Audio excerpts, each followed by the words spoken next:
Sumailalim sa random drug testing ang 80 pampublikong driver at konduktor sa Baguio City sa ilalim ng Oplan Harabas na pinangunahan ng DOTR-CAR, PIDEA-CAR, PRO-CAR at iba pang ahensya.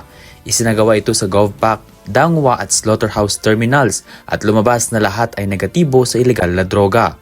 Layunin ng operasyon na matiyak ang kaligtasan ng mga biyahero ngayong summer vacation alinsunod sa direktiba ni Pangulong Ferdinand Marcos Jr. at ng mga transport agencies. Ayon kay Regional Director Martin Francia ng Philippine Drug Enforcement Agency CAR, mahalaga ang ganitong hakbang upang mamonitor ang mga drivers at conductors para sa kaligtasan ng pagmamaneho.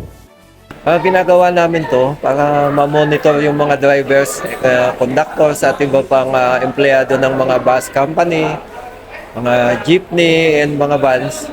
Para magkaroon tayo ng monitoring sa kanila, makita natin kung mayroong mga gumagamit ng illegal drugs.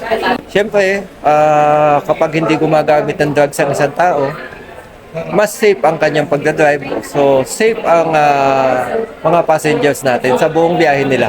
Dagdag pa niya, ipagpapatuloy nila ang random drug testing at ang inspeksyon ng mga sasakyan, baggage at terminals kasama ang deployment ng K9 units at help desks. Lagi naman namin itong ginagawa tuwing may mga ganitong okasyon.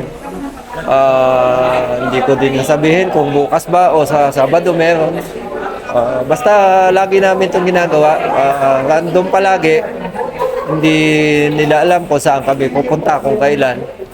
Ganun, para talagang mamonitor natin kung talagang may gumagamit o wala. Samantala napansin na mas kaunti ang mga pasaherong bumiyahe ngayong taon kumpara sa nakaraang mga taon, dulot pa rin ang pagtaas ng presyo ng petrolyo.